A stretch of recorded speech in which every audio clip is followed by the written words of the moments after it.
Сите ме знаат мојата фамилија колку сум оптимист. Ама фала му на Господ што сум обкружен со оптимисти, па. Баш пред некој ден кажав дека всушност јас сум дојден во фамилија кој што бевме крајни песимисти. Се уште се сеќавам кога татко ми на радио требаше да слуша утакмица Партизан на време играше. Некој најавил за Партизан? Или Звездашите ги? Не знаете. Се најавил за италијански, шпански тимови. Тој многу го сакаше Партизан и секојаш кој играше утакмица, по природа песимист, ништо нема да направи Партизан, ќе изгубат, знам вика ќе изгубат. Јас го тешев, не бе тату, ќе победам, дај, први ќе бидам, ќе го освоим шампионатот. Со текот до времето ми досади, почнав да го злоупотребувам тоа, и кога отидов на факултет, исто во негов стил, ти ништо не учиш доволно, нема да положиш ништо. И сегаш кој ќе паднеш на испит, ќе му речев, ти си крив. Ти со твојот песимизам и заради тебе паднав. Се правдав, дека не учев. Меѓутоа, фала му на Господ, дојде нешто во мојот живот, што се нарекува Бог, што се нарекува Божјо царство, и ги смени работите. Знаете што, всушност, кога почнав да читам Библијата, мислам дека одма во Матеј, во Новиот Завет, кога Исус излегува и почна да проповеда, знаете што вели прво? Покајте се, бидејќи Божјото царство се приближи. Значи, една од првите работи е што Исус почна да го навестува Божјото царство. Покајте се, тоа значи променете го вашиот ум, симнете ги вашите мисли од грижи од овој свет, или таги, или неисполните работи, и почнете да размислувате на Божјото царство, веќе тоа е близко до вас. Веќе тоа е, всушност, вистинскиот збор кажува дека Божјото царство е близко, како може да го вдишиш, како твојот здив е близко. Ке почнеме со Матеј 6:33, еден од најубавите стихови во Библијата, каде што Исус им кажува на луѓето, барајте го Божјото царство и неговата праведност и се друго ќе ви се придаде. Матеј 6:33 мислам дека беше.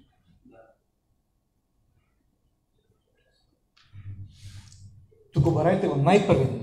Има тука еден редослед. Којто е редослед? Прво Божјото царство, второ неговата праведност и потоа нашите секојдневни потреби. За кој што зборува пред тоа кој му кажува не грижете се што ќе јадите, не грижете се што ќе пиете, не грижете се што ќе облечите, веќе тоа исто да го прават оние што не го знаат Господ. Меѓутоа вие сте сега жители на Божјото царство и можете подобро. И вика, почнете да размислувате на Божјото царство. Бидејќи приметувам дека кај многу луѓе, тоа долго време било за мене, а мислам дека доста луѓе дури од црквата, како да помешале редослед. И прво и основно е потребите. Имам некоја потреба. Може би имам потреба да бидам сакан, може имам потреба да се женам, да се мажам, може имам потреба да бидам исцелен, може имам потреба, не знам, за пари, за било што. И секојаш е тоа како на прво место во твоето царство, во твоето срце. И време е да речеш не, најпрвен ќе го барам Божјото царство. Нешто што се нарекува Божјо царство, што е прекрасна работа, што е пореална од овој свет. Верувате во тоа? Во кој што Бог суверено владее со својата праведност. Има некои луѓе го измешале редоследот и бараат праведност. Гледаат многу неправедности во овој свет, многу недоследности во државата, во политиката, било каде, во институциите, и се бунтуваат. Има многу такви луѓе на Facebook, знаете, кои се бунтуваат, кои што повикуваат на протести, на немери, кои што бараат праведноста. Меѓутоа, мислам дека лекот и за нив е исто, прво, барај го Божјото царство. Што е тоа Божјо царство? Знаете што, мислам дека пред се, Божјото царство, вика, не е работа на јадење и на пиење, во Римјани 14:17. Тука е праведност, радост и мир во Светиот Дух. Божјото царство е исто така во Лука 17:27 вика Божјото царство е во вас. Значи пред се Божјото царство треба сати дека е во вас, откако го примивте Исус, откако поверувавте. Се всели Исус и живее во вас. Божјата љубов е во вас И сега има едно ново устројство, ново уредување. Знаете, Божјото царство за мене е небеско уредување. Не е капитализам, социализам, комунизам или било што. Божјото царство е небеско уредување. Состојба во која ти се наоѓаш. И секогаш можеш да влегуваш натре во таа состојба и ќе најдеш состојба на праведност, ќе најдеш состојба на мир, ќе најдеш состојба на радост во таа постојана комуникација со Светиот Дух. Дали сте го доживеале тоа? Бејќи во овој свет секогаш ќе има пречки, нешто да ти го земе вниманието. Секогаш ќе има нешто што сака да ти го украси, да ти го одзеде фокусот и ти да се фрустрираш, ти да се изнервираш. Меѓутоа предизвик баш сега во време, она што вели Библијата е да ремислуваме на она што е горе на небото, на Божјото царство, а всушност и живее и во вас, во вашето срце. Во мене имам некој мир, кој што е Господ. Мир не затоа што сите работи ми се наредени во животот. Може да имам разни притисоци, нерешени работи. Меѓутоа, некаде имам мир. А радост. Пред некој ден спомнав дека во услови на најголема тага, кога сум бил на некои погреби, и кога ќе решам да влезам натре во мене, ќе најдам пак радост. И понекогаш треба да се воздржувам и во услови на тага, кога се загубил некого, јас наоѓам радост во моето срце. Тоа е нешто што може да копаме и да откриеме, веќе ни е дадено Божјото царство. Не зависи од околностите.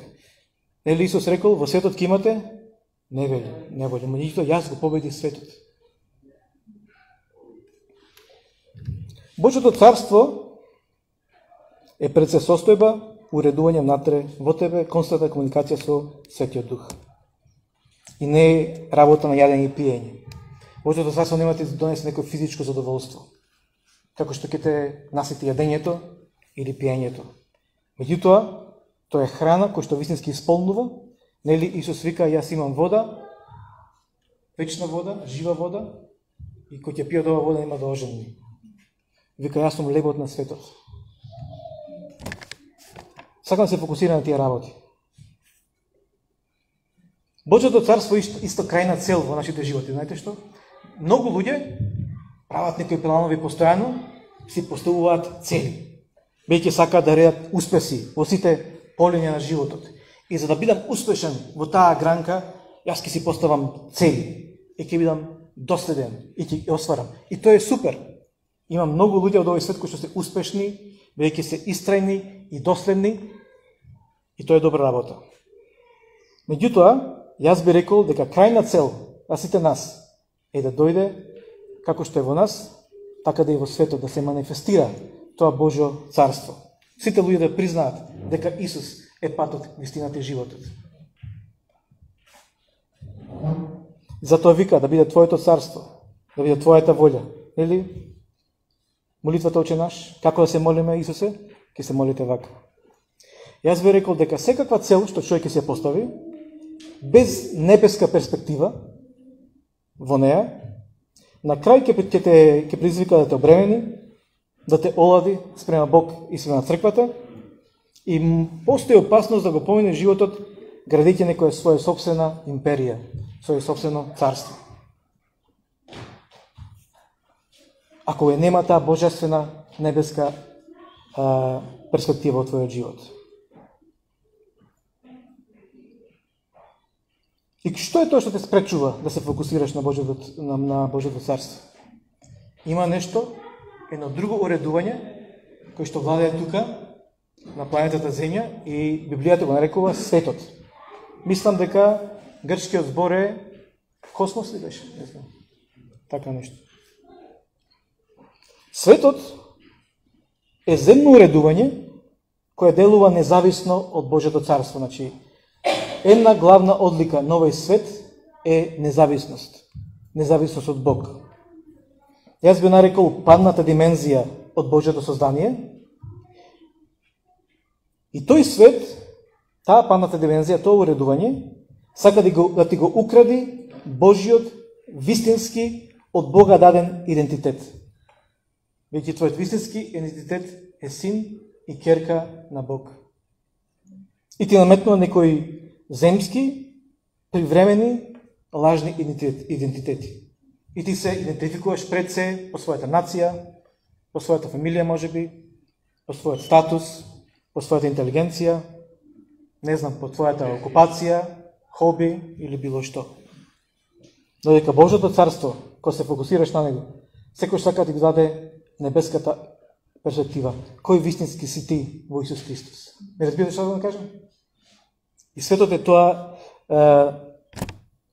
земно уредување кој што сака да ти укради она што е по Божјото царство.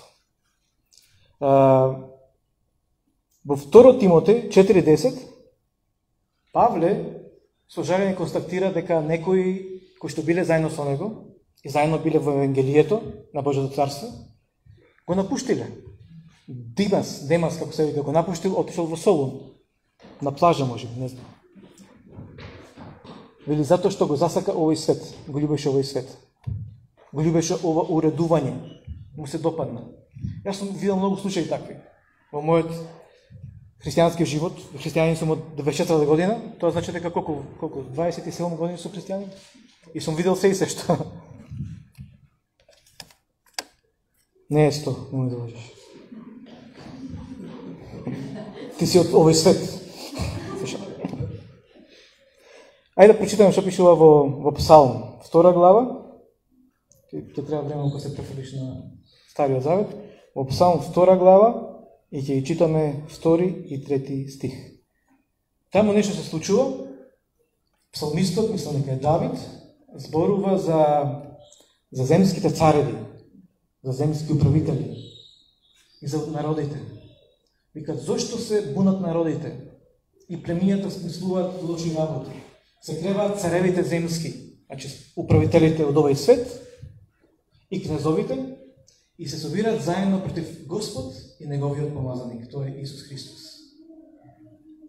Ова е состојбата во која се наоѓа овој свет.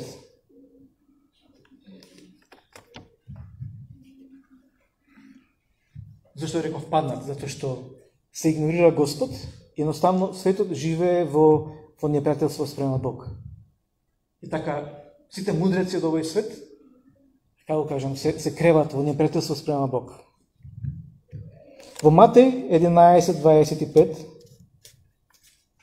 нешто интересно констатирал Исус, кога рекол, фала ти Господи што ти така реши. Им даде откровение за Божјото царство не на мудрите од овој свет, туку на оние што се понизни, на оние што се скромни.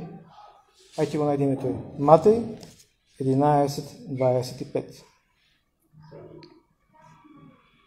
Знаете што? Јас верувам дека мудреците и успешните од овој свет, или тие што го сакаат овој свет, знаете, едноставно сиот нивен ум, сите нивни помисли, сите нивни желби се да бидат нешто во овој свет, во овој живот, земски живот. Нема да добијат откровение од Бог. Исус положи вели, ти благодарам, татко, Господа на небото и земјата, зашто го скри тоа од мудрите и разумните и им го откри на простодушните. Значи, оние кои го бараат Божјото царство, ќе добијат откровение за Божјото царство. Разбирате? Оние кои што поседуваат научена човечка мудрост и знаење, може да бидат нешто највозвишено во овој свет, меѓутоа кога станува до Бог, кога станува до Божјото царство, како да им фалат откровенија, како се збунуваат. Сте виделе такви луѓе? Многу мудри. Аз спомним му Исус, те го збуниш. И така да можеби не е многу муни од вас, сте со некој јак статус, со некоја јака позадина, меѓутоа ете Господ ви избрал вас. И нешто ве тера да доаѓате во црква. Нешто ве тера да се молите.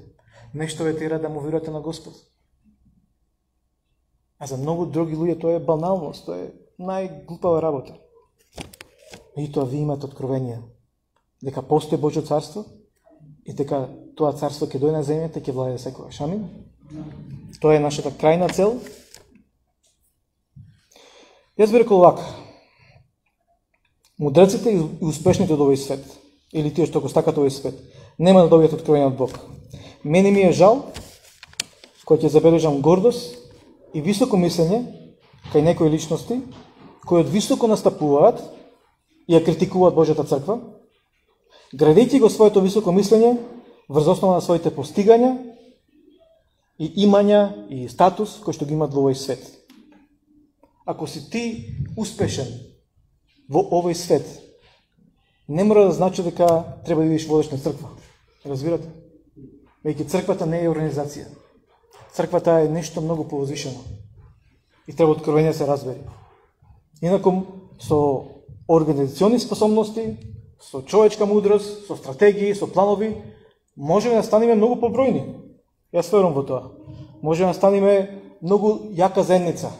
Меѓутоа, дали ќе биде тоа слика на вистинското Божјо царство, отслика на Божјиот карактер, или само некоја човечка мудрост? Биејќи не сите цркви на овој свет, кои се нарекуваат цркви, се одблесок на Божјото царство. Туку повеќе на светското устройство во оваа земја. Не знам се служувате за тоа. Меѓутоа се има се и слешто. Ајде да направиме се некои споредби што е Божјо царство, што е овој свет. Инаку, знаете, Павле не беше воопшто таков. Павле бил во свое време еден од најучените луѓе. Еден од најобразованите, најпочитуваните, го нарекувале фарисеи, кој што е меѓу најголемите фарисеи. И знаете што на крај вика? Се сметам за смет. Цијот тој статус што ги имав порано, се сметам за свет, само за да достигнам Господ Исус Христос. Се стремам кон повисока цел и вика и станав слуга на црквата.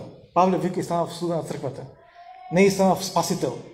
Немеќе јас ве гледам многу наивни, последувам многу мудрост, многу иницијатива, многу конкретни методи и ќе опрам црквата. Туку и стана слуга и вика во своето тело ги пополнувам страдањата на Исус Христос. Но тоа е нешто друга тема, за друг пат ќе зборуваме. Овој свет пред се делува врз основа на научена човечка мудрост и знаење, наука. Делува врз основа на пари и богатства како мотивација и врз основа на надпревар или тензии или војни. Порано имало војни, а сега знаете што имаме? Сега имаме олимписки игри. Порано како војни се направувале царевите да освојат, да се покажат дека се помоќна нација, дека се појаки. Сега во модерно време толку многу не може да не излажат да војуваме за некоја возвишена цел и да гиниме по сите фамилии. Сега, ајде да се покажеме дека нашата нација е јака. Олимписки игри, да освојуваме златни медали, надпревар, постојан надпревар. Гоце Делчев, знаете што кажал? Дека светот е поле за културен надпревар меѓу народите. Многу бил во право. Светот. Меѓутоа Божјото царство не е тоа. Не е надпревар, не е тензија, не е конфликт, туку спротивно од тоа. Инаку само да кажам за олимписките игри зашто е тоа. На кинезите им беше поставено да освојат повеќе од 100 медали, ама освоја само 89. И многу од тие спортисти сега ќе бидат казнати од државата, затоа што е пострамија Кина, разбирате? Значи тие служат на некој систем и тој систем ги користи за да се оправда. И така да ќе ми ги замагле очите и ќе заборават на сета социјална неправда и ќе се радуваат на некои медали. Таков е светот.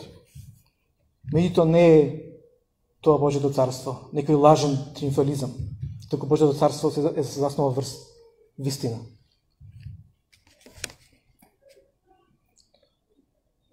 За разлика од светот кој што делува врз основа на научена мудрост и знаење, Божјото царство делува врз основа на откровение, преку личен однос со Бог. Каде ми линијата загуби? Откровение, личен однос со Бог, со Исус и Свети Дух. И затоа вика Божјото царство е мир, радост и праведност со Светиот Дух. Јас би рекол дека тоа се трите одлики на Божјото царство кога комуницираш со Светиот Дух. Праведност. Знаете што значи тоа праведност? Измирен сум со Господ. Прогласен сум за праведник. Нема ништо измеѓу мене и него. Не ми држи ништо Господ. Разбирате? Јас еднаш тако чувство добив за една личност порано, за која многу му држав јас. Многу ми должеше, а верувам дека и тој сметаше дека јас многу му должам, многу направил за мене. И потоа еднаш погледнав кон неговата куќа и осетив како во реалноста на Божјото срце нема ништо. Ниту тој ми должи мене нешто, ниту јас му должам нему. Разбирате? Во мојата човечка мудрост и самоправедност можам да кажам, ама тој тоа ми направи, тоа ми изгреши, пари не ми врати, ова не, разбирате? И Господ вика, не, јас му простив. И ти простив ти што си му сгрешил. Така тоа значи дека ти си сега во состојба на праведност. Бог не ти држи ништо. Може да си замислите да одиш кај некоја драга личност и носто кој ти те види прави фаци. Ти држи нешто, си му сгрешил. И то не е со Божјото царство, не е со небесниот татко. Ти си негов праведник и секогаш со љубов гледа и само гледа да те прегрне. Тоа е состојба на праведност. Тоа е состојба на мир, на радост. Тие се три кои го карактеризира Светиот Дух. Што мислите кои се три работи што го карактеризираат нашиот однос со Исус? Што рекол Исус? Јас сум пат, вистина, живот. И кога комуницираме со Исус, тие се три работи, го знаеме патот, не лутаме повеќе, не бараме. Сме во истината и имаме живот во Него. И јас би рекол, кој имаме однос со таткото, три работи кои се карактеризираат се правда, праведен суд, светост и благодат. Ама да не одиме натаму. Значи, можеме да кажеме три од Светиот Дух, три од Исус, се е тројство, и ние сме тројство, така? Три од таткото. Дух, душа и тело. Интересно, крајниот исход на секој жител на овој свет е смрт и распаѓање. Ако твојот главен идентитет е дека си ти од овој свет. Крајниот исход на жителот на Божјото царство е дека ти си граѓање на небото, Библијата така нарекува, нашето краљенство на небесата, и од таму го очекуваме Спасител Исус Христос, е вечен живот и бесмртност. Светот го отфрли Бог и делува во независност од Создателот на се.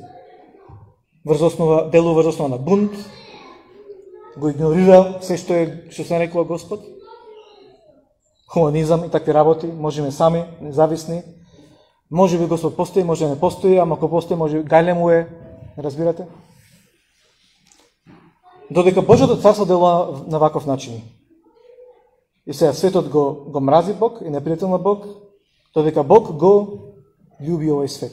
Јован 3:16, зашто Бог го засека светот, го засека сите нас и го даде својот единороден син, да секој го верува, да не погине, но да има вечен живот.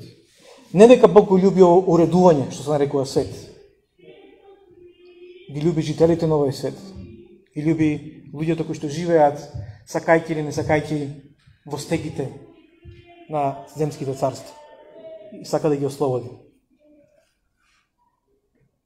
Бидејќи Божјото царство е засновано на љубов. Не е на ревеншизам. Не е на конфликт. Амин? Во Римјани 12:2, ајде да прочитаме, тоа зборува за, тука е стих кој што многу сме го цитирале, зборува за обновата на нашиот ум. Римјани 12:2. Тој вика таму вика да не се сообразуваме со принципите на овој свет. Немојте да се сообразувате со овој свет. Туку преобразувајте се преку обновањето на нашиот ум, за да можете да сватите што е Божја волја, што е добро и угодно. И совршено, да. Значи, на други места вика, не согласувајте се со принципите, со начините на овој свет. Сите лажат, па јас подлажнувам. Како? Ако сакаш да успееш во овој свет, ќе подлажнам и јас. Сите со мито успеа да идојат работите, па јас. Така функционира овој свет, разбирате? И да, тоа е точно на некој начин. И тоа ние сме повикани за површени работи. Не разбирате што колку повеќе се сообразувате со начините на овој свет, толку помалку му оставате простор на Божјото царство со својата праведност да се манифестира во вашиот живот и во животите на другите луѓе, на црквата и натаму. Разбирате? Ајде да видиме сега. Јас верувам дека секојдневно сме изложени на пројава на Божјото царство, но понекогаш сме изложени на принципи на овој свет, кои сме повикани да не се сообразуваме. Ми изборуваше Светиот Дух за 4 работи: за формули, за процеси, за агенди и за наследство. Зошто формули? Затоа што овој свет функционира на таков начин. Гледате телевизија, прочитате некоја книга, дури слушате некој проповед и ќе ви се даде некоја формула за успех. Рецепт што треба да направите. Некој план. Меѓутоа во Еремија, пак ќе те вратам во Стариот Завет, извини. Во Еремија 29:11 има интересен стих кој што многу се цитира, вика Бог, вика, јас ги знам плановите што ги имам за вас. И тие се планови за иднина и надеж. Не за лошо, туку за добро, да ви дадат иднина и надеж. 29:11.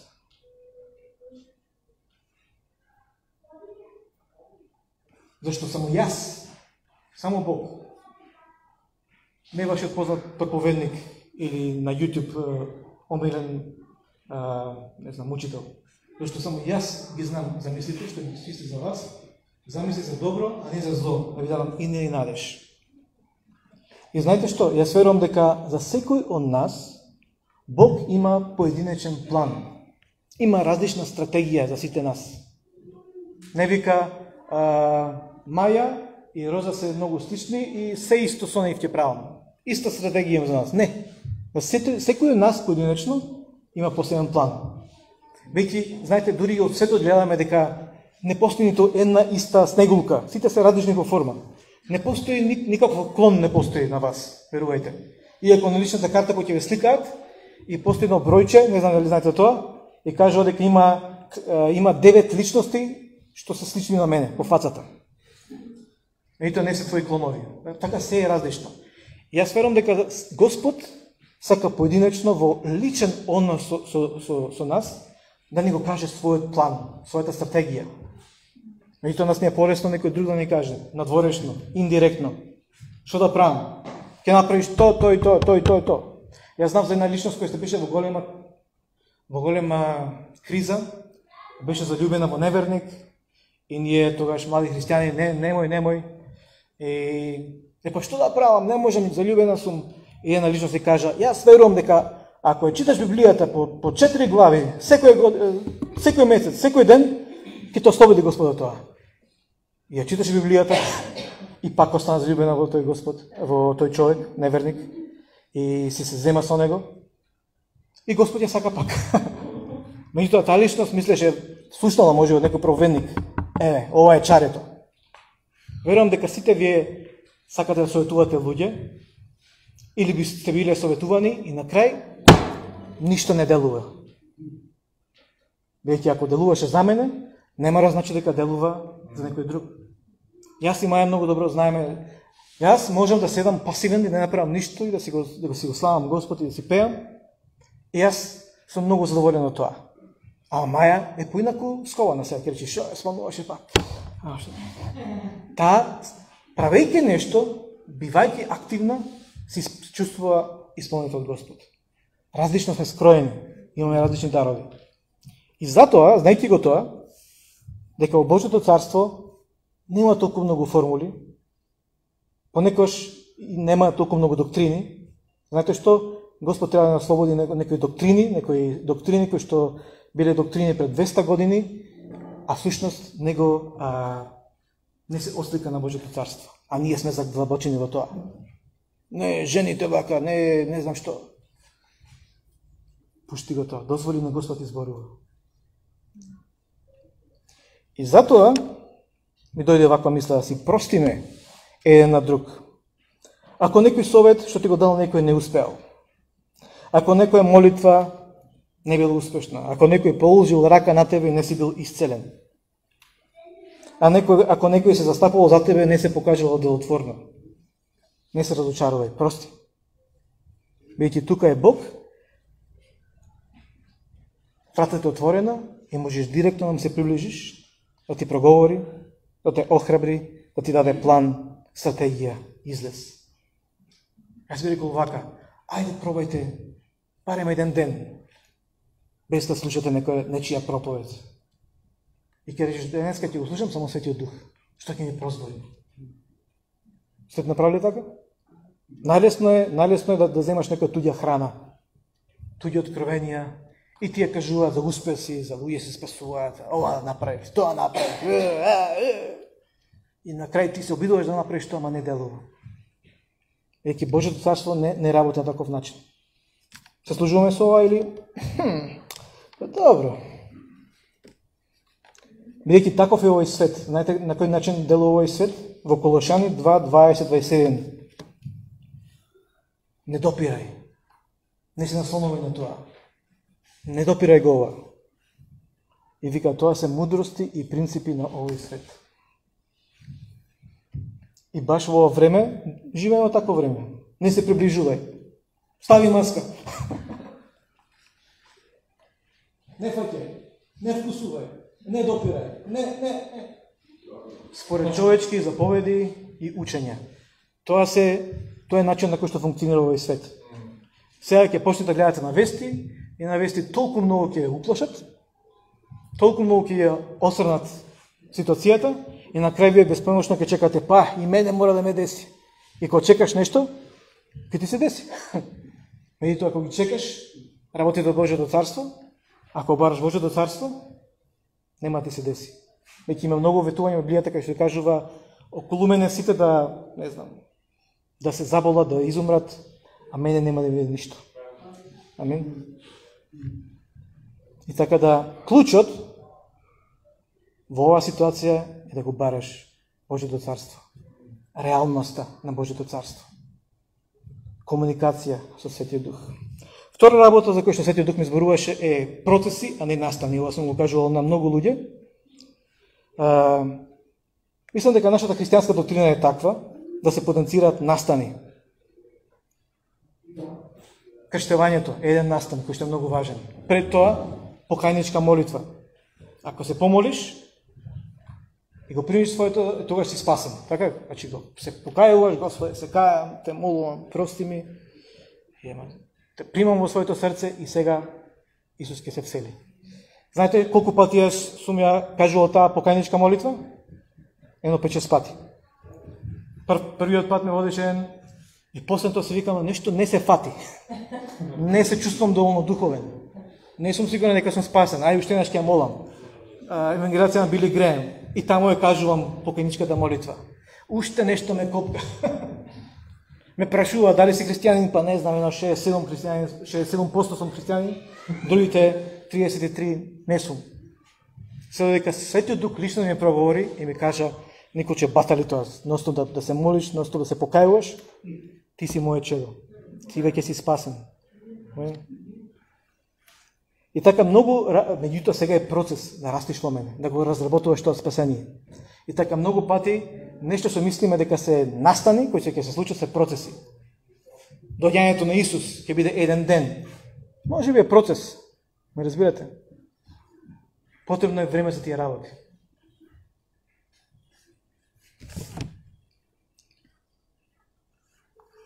И така Божјото царство е пребивање, комуникација во Светиот Дух. Не е настан. Оди на конференција и таму ќе се сменат работите. Светот делува на таков начин. Потенцира некои настани. Дури во овој свет ќе видите нешто што е религиозно, и на кој религијата е измислица на овој свет. Секој ден е посебен, за секој ден си има посебен светот што треба да се слави. Разбирате? Ти нудат некои рецепти, ти нудат некои работи, посебни настани. Сега, овој ден се јади, што се јади, не знам. Јас викам, знаете за Божик што се јади кај нас дома? Мајка ме прави, ги викаме притулици, тоа се како палачинки, ама солени со сирење и со лук. И ме вика, каде ова? Само кај вас. Ама на тој ден мора тоа да се јади. И така христијанскиот живот, не очекувајте се да биде настан. Сега сум за никаде, а ќе дојде некој ќелам кој ќе се помоли за мене, ќе ми прокува и ќе се сменат работите. Разбирате? Туку секој ден искористи го, ползувај го секој ден. Светиот Дух секој ден на располагање. Работи во нас. Има ветување кој што вика работата кој што е започна во вас, ќе довршам до крај. Јас сум авторот и завршителот на верата во вас, Исус Христос. Амин. Манифестација на демони се.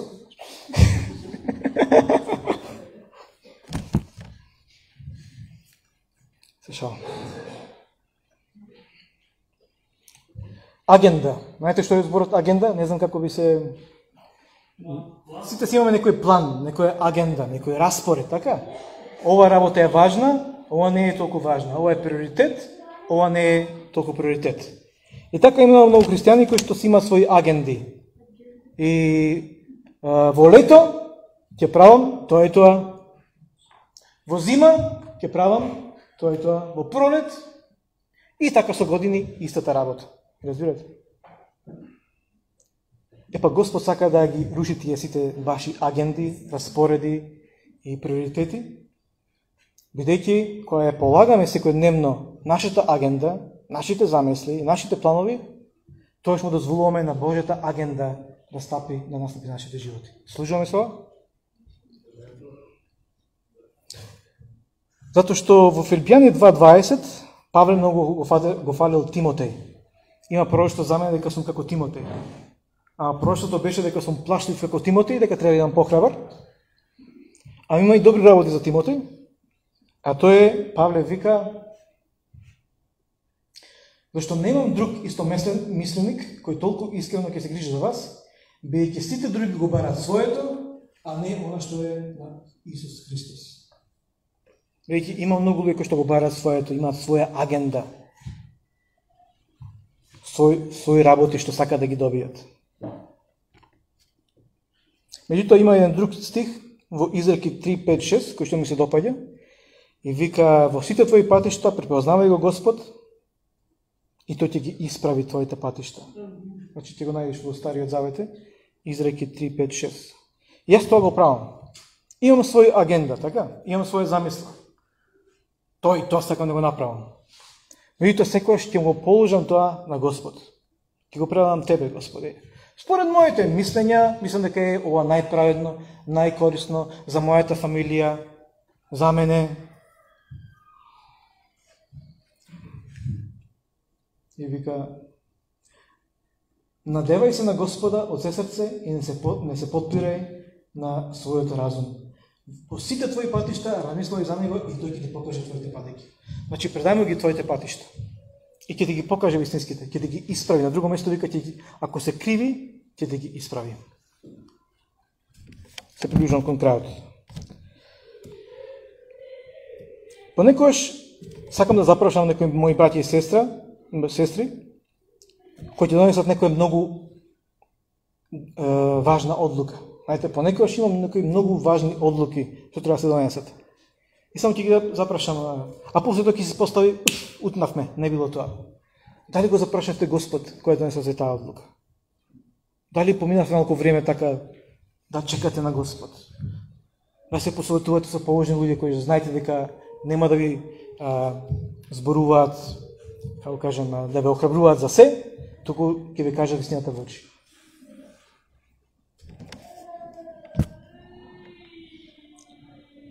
Јас верувам дека можеме да достигнеме Божјата агенда доколку ги положуваме нашите агенди пред Бог. Зашто чувствувам како на многумина од нас, како Господ сака да ни каже: забавете малце. Забавете со вашата агенда, со вашиот распоред, вашата листа на приоритети и почнете да се фокусирате на мојата агенда, на моите приоритети. Значи, ова е пред се принцип на овој свет.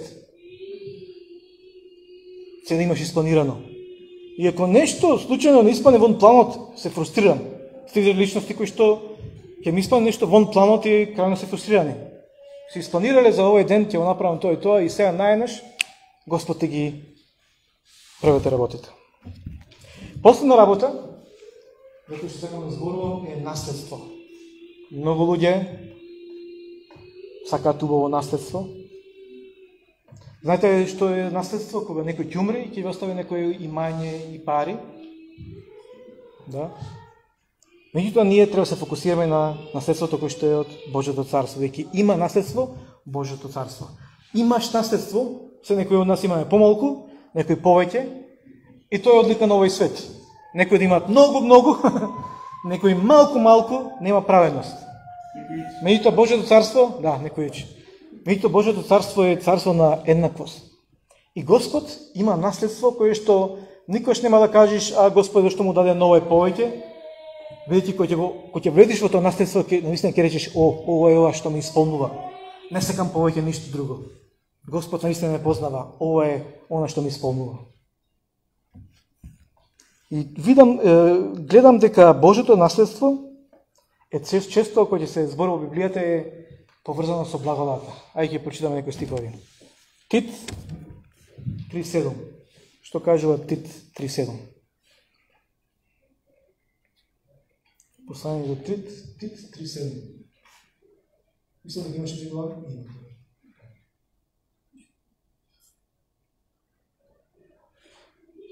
Да оправдани преко неговата благодат, да станеме наследници според надежта на вечниот живот.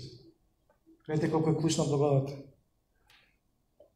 Оправдани преко неговата благодат, преко словото на неговата благодат, стануваме наследници според надежта на вечниот живот.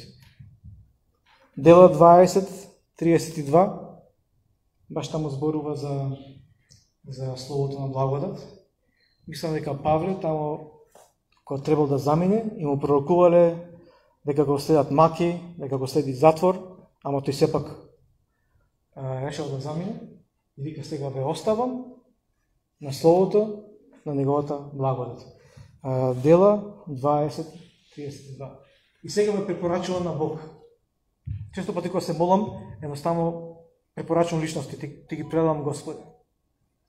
И на словото на неговата благодат, кој го состојува да изградува и да ви даде наследство меѓу сите осетени. Словото на благодат ќе ви даде наследство. Не слово на закон, не слово на осуда, не слово кое што кажува, ама ти мораш ова да го правиш, ако не го правиш, туку кога запознаш Божјата благодат. А знаете што е Божјата благодат? Една од дефинициите е Божјата енергија, која не обкружува сите нас и ни дава да извршуваме неговата волја. И последен стих Ефешани 1:18. И ќе завршиме тука да оставиш. И знака што го правите. Ефешани 1:18. Јас молам да ви се просветлат очите на вашите срца, на очите на вашите срце, за да знаете каква е надежта на неговото призвание, колкава е богатството и славата на неговото наследство во светите. Ајде завршиме со таа молитва. Да се молиме дека Господ ни ги открие убавините на неговото царство. Дека ќе ни ги отвори очите на нашите срца. Иако овој свет сака да ни привлече внимание преку стравови или преку разни непристојни предлози, дека сепак нашите очи, очите на нашето срце ќе се задлабочат во убавините на Божјото царство. И ќе размислуваме. Прашете Господ, што е тоа, Господе, Божјо царство? Што? Колку можам да искусам од тоа Твое царство тука на земјата? Мора да умрам за да видам Божјото царство? Не. Смртта не е влез за работите, туку Исус Христос и верата е влез да работите од Божјото царство, до неговото наследство. Ајде станеме. Фала Ти, Господи. Фала Ти, Господи. Фала Ти, Господи Боже. Фала Ти, Господи, за моите браќи и сестри во Исус Христос. И како црква, Господи, сме повикани да се фокусираме на Твоите работи, на работите од Твоето царство. Да се фокусираме на небото, Господи Боже. Во овој свет ќе имаме грижи и неволи, меѓутоа Ти го победи овој свет, и бидејќи Ти го победи овој свет, ние сме победници во Тебе, и сега имаме пристап до Твоите убавини, Господи. пристап до работите од Твоето царство, Господи, преку Светиот Дух во мир, радост и праведност. Преку Исус да ни го покаже патот, вистината, животот. И преку Таткото во благодат, светост, правда. Фала Ти, Господи Боже мој. Јас се молам, Господи, сега дека Ти имаме соништо, дека Ти имаме визии и дека верата во Тебе, Господи, фокусот на Твоето царство ќе донесе победа, Господи, над секакви вознемирувачки вести кои што доаѓаат од овој свет, Господи Боже мој. Фала Ти што Ти ги победи сите болести, сите вируси, Господи. Фала Ти, Господи, што Светиот Дух ни кажува: не плаши се, син, чедо мој, не плаши се. Дека ти доаѓаат разни вести, меѓутоа ти си сигурен и твојата фамилија во мене. Амин? Го прифаќаме ово? Фала Ти, Господи. Јас се молам, Господи, дека ќе го поминеме и оваа есен, и оваа зима, и оваа пролет ќе ја поминеме, Господи, дека никој од црквата нема да биде загубен, Татко Небесен, и дека ќе слушаме многу откровенија, Господи Боже мој, многу небески соништа, Господи, многу средби, лични со Исус, Господи Боже мој, многу небески искуства, Господи, бидејќи си војтен за тоа. Ќе благодарам за тоа во името на Исус Христос. Амен.